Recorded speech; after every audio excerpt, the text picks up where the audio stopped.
Assalamualaikum warahmatullahi wabarakatuh. Perkenalkan, nama saya Hani Widiawati, NIM 1911E2073. Sebelumnya, terima kasih kepada teman-teman semua, terutama Ibu Yati Supriyatin, SPD MSI, selaku dosen parasitologi. Di sini saya akan mempresentasikan mengenai trematoda darah. Kita langsung saja ya. Di sini saya akan menjelaskan materi-materinya. Yang pertama, taksonomi dan morfologi. Yang kedua, siklus hidup. Yang ketiga, patologi dan gejala klinisnya. Yang keempat, cara diagnosis. Dan yang kelima, cara pencegahan. Sebelum ke materi, saya ingin menambahkan sedikit tentang trematoda darah. Kalau ditanyain, apa sih itu trematoda darah? Nah, trematoda darah itu merupakan cacing kelas trematoda yang memiliki banyak perbedaan dengan trematoda lainnya. Apa itu perbedaannya? Nah, diantaranya alat kelamin jantan dan betinanya terpisah ya. Terus cacing dewasa bentuknya tuh silindris dan tidak pipih. Yang lainnya juga ekor serkarianya bercabang dan telur tidak berporekulum. Oke, langsung saja ya. Kita masuk ke materi yang pertama. Nah, materi yang pertama yaitu taksonomi dan morfologi. Di sini ada 3 spesies penting yang mempunyai taksonomi. Di sini di trematoda darah, tiga-tiganya memiliki kesamaan. Kingdomnya Animalia, filumnya Platyhelminthes, kelasnya Trematoda, subkelasnya Digenea, ordernya Strigaidida, genusnya Schistosoma.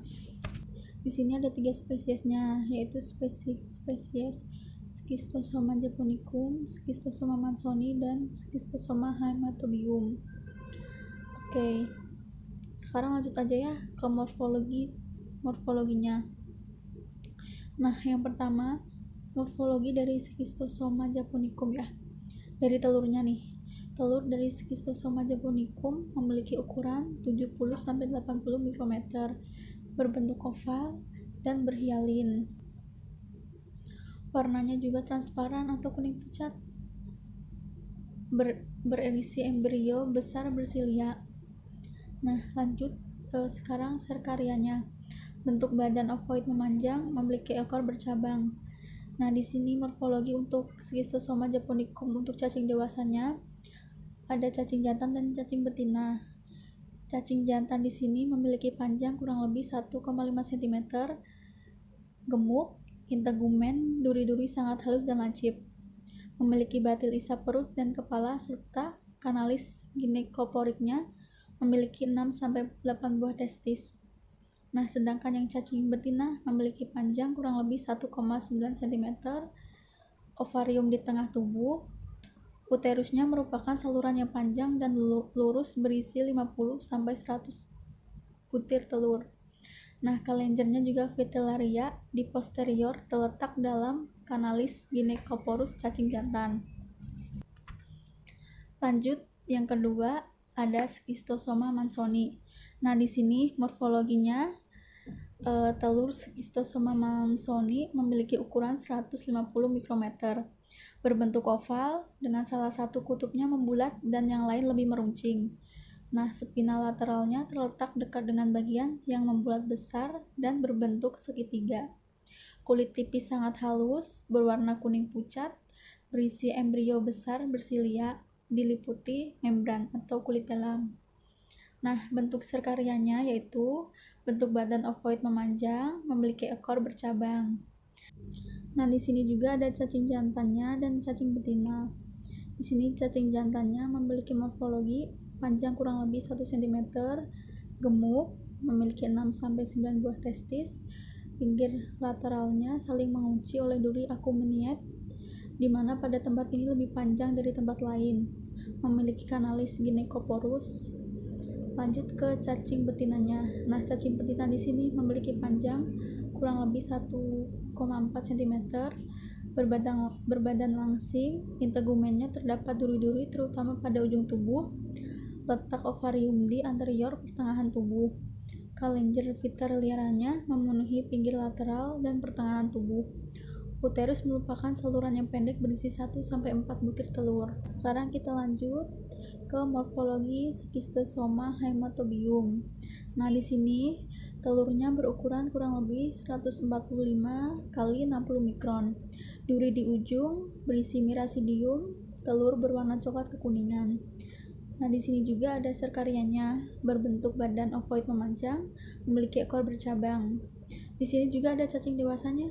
Cacing dewasa memiliki panjang kurang lebih 1,3 cm, berbadan gemuk, memiliki 3-4 buah testis, memiliki kanalis ginecoporus, memiliki 2 batil isap berotot yang ventralnya lebih besar. Nah, cacing betina di sini memiliki panjang kurang lebih 2 cm, berbadan langsing, memiliki batil isap kecil, ovarium terletak posterior dari pertengahan tubuh. Uterus panjangnya berisi 20-30 butir telur. Lanjut ke materi yang kedua. Nah, materi yang kedua ini ada siklus hidupnya. Siklus hidup Schistosoma japonicum dan Schistosoma mansoni sangat mirip.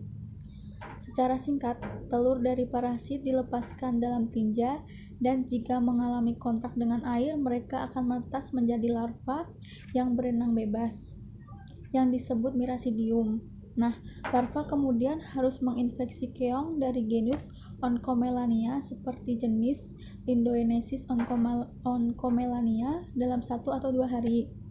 Di dalam keong, larva mengalami reproduksi akseksual melalui serangkaian tahapan yang disebut sporokista. Nah, setelah tahap reproduksi akseksual, serkaria yang dihasilkan dalam jumlah besar yang kemudian meninggalkan keong dan harus menginfeksi inang vertebrata yang cocok. Setelah itu, serkaria menembus kulit tuan rumah sehingga kehilangan ekornya dan menjadi sebuah skistosomul. Nah, cacing kemudian bermigrasi melalui sirkulasi, berakhir di pembuluh darah mesenterika, di mana kemudian mereka kawin dan mulai bertelur. Nah, setiap pasangan dispositnya ini sekitar 1.500 sampai 3.500 telur per hari dalam dinding usus. Telur ini menyusup melalui jaringan dan terdapat dalam tinja. Oke, kita lanjut ke siklus hidup hematobium. Nah, cacing dewasa ini berada dalam vena kandung kemih. Nah, telur dikeluarkan bersama urin dan tinja. Telur dalam air menetas menjadi mirasidium. Mirasidium ini masuk ke dalam tubuh keong atau hospes perantara. Nah, di sini mirasidium berkembang menjadi serkaria. Serkaria ini menginfeksi manusia dalam air. Serkaria menjadi skistosumula, kemudian menjadi cacing dewasa dalam hati. Lanjut ke materi ketiga, yaitu patologis dan gejala klinisnya. Nah, di sini ketiga spesies ini memiliki patologis dan gejala klinis. Yang pertama ada Schistosoma japonicum. Nah, di sini kelainan tergantung dari beratnya infeksi.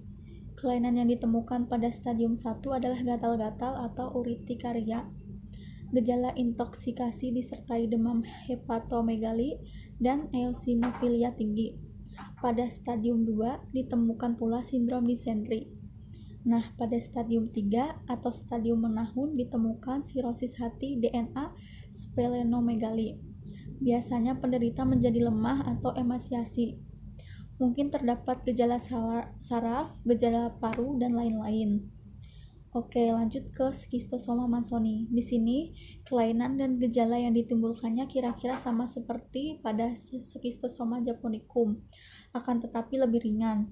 Pada penyakit ini, splenomegalia dilaporkan dapat menjadi berat sekali. Schistosoma hematobium. Nah, di sini kelamin terutama ditemukan pada dinding kandung kemih. Gejala yang ditemukan adalah hematuria dan disuria bila terjadi sistitis. Nah, sindrom disentri ditemukan bila terjadi kelainan di rektum. Oke, sekarang lanjut ke cara diagnosis. Di sini cara diagnosis dari Schistosoma japonicum ditegakkan dengan menemukan telur di dalam tinja atau jaringan biopsi hati dan biopsi rektum.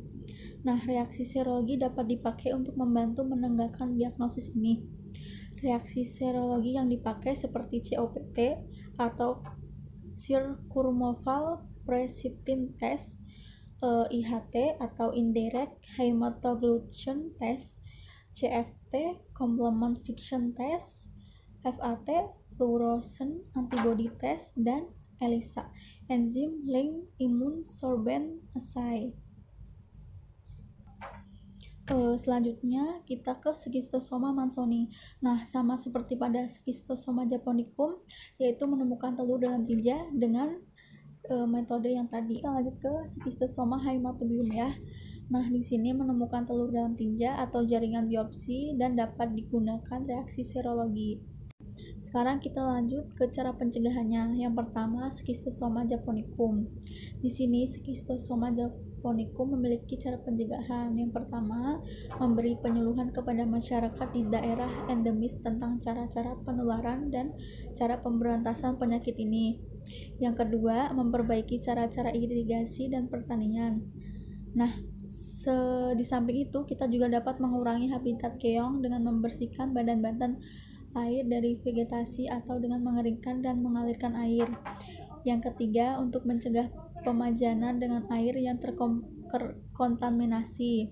Nah, contohnya gunakan sepatu boot karet. Nah, yang keempat, persediaan air minum. Air minum untuk mandi atau mencuci pakaian hendaknya diambil dari sumber yang bebas serkaria atau air yang sudah diberi obat untuk membunuh serkarianya. Nah, yang kedua kita ada Schistosoma mansoni. Cara pencegahannya dengan menghindari kontak langsung dengan air yang terkontaminasi oleh larva cacing, terapi untuk penderita, pengendalian hospes perantara, dan perbaikan sanitasi. Pencegahan Schistosoma haematobiumnya. Nah, di sini pengendalian efektif yang dapat dilakukan adalah dengan cara meningkatkan pendidikan masyarakat yang disertai perbaikan sanitasi untuk mencegah ekskreta yang mencemari persediaan air bersih, atau dengan memperbaiki tata cara penyediaan air bersih untuk keperluan sehari-hari. Di sini juga ada morfologinya ya, perbedaan morfologinya secara terperinci. Di sini juga ada hospes perantaranya, hospes definitifnya, penyebaran geografisnya, ada juga habitatnya. Sekian yang dapat saya sampaikan. Kurang lebihnya saya mohon maaf. Wassalamualaikum warahmatullahi wabarakatuh.